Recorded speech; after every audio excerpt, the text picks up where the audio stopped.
Howdy, folks. I have had one of my best viewers, most favorite viewers, Dare to Be Yourself, ask me to tell some stories about my guitars. I'm going to run you through some little fun stories about my guitars. Now, this one right here, not my first guitar, but the first one that I really pined for when I saw it in a music store. And I was making a little money. I was working at a car wash. And so I saved up my money for 3 weeks. And I bought this guitar. It was like $750. This is a Gibson Les Paul Custom. It's one of those silver bursts. So this guitar, it's checked all the way through. If you could see it really up close, there's little checks all the way through it. Because one time I did a tour, it was so cold. It was literally like 40 below, but with the wind chill, it was like 78 degrees below zero in Duluth, Minnesota, Superior, Wisconsin. I remember my bass player, Mike Burdett, said, "Don't open that case for at least like an hour or 2 hours."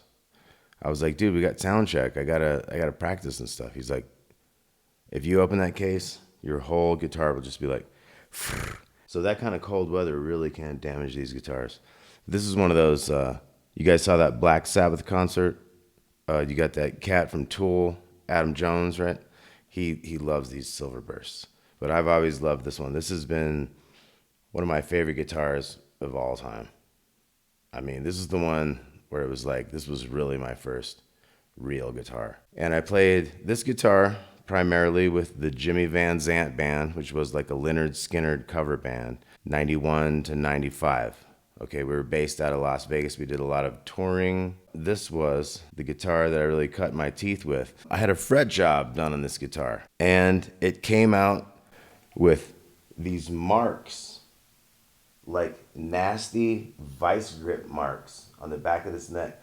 Now all this wear, this was not there. This is all from me. This is, you can tell I had to play a lot of songs in A right here. You know what I mean? So a lot of this is very just natural stuff. This is like from like tucking in your shirt but having a belt on, you know, like no big like George Strait belt buckle or nothing, but just having like a belt on and tucking your shirt in. That's why people don't tuck their shirt. Don't tuck your shirt in. You're gonna ruin the back of your guitar.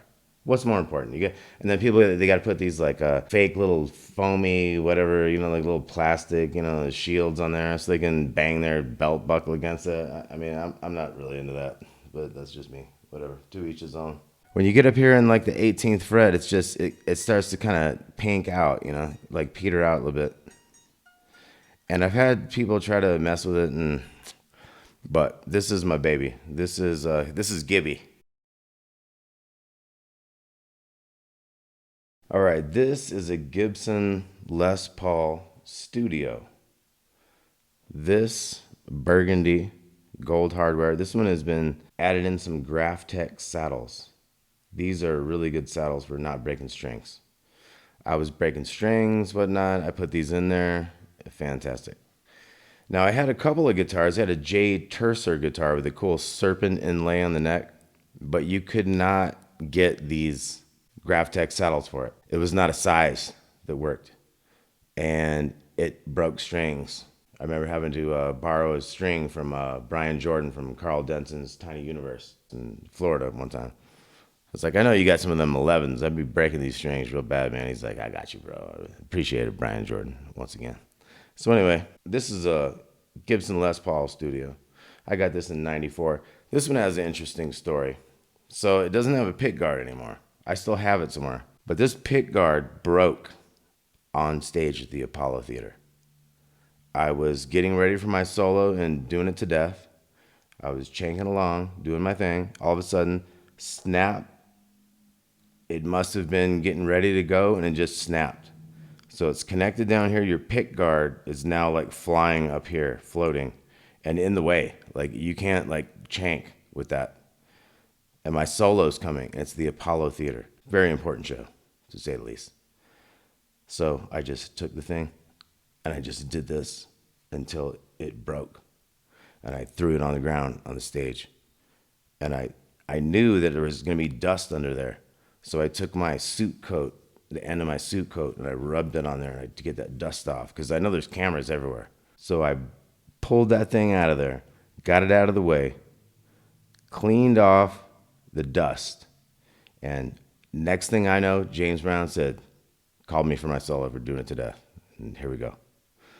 So this guitar is very important to me. I think it was the end of the Jimmy Van Zandt era, and it was the one that I brought into James Brown. Then I tried to bring in Strats and different guitars.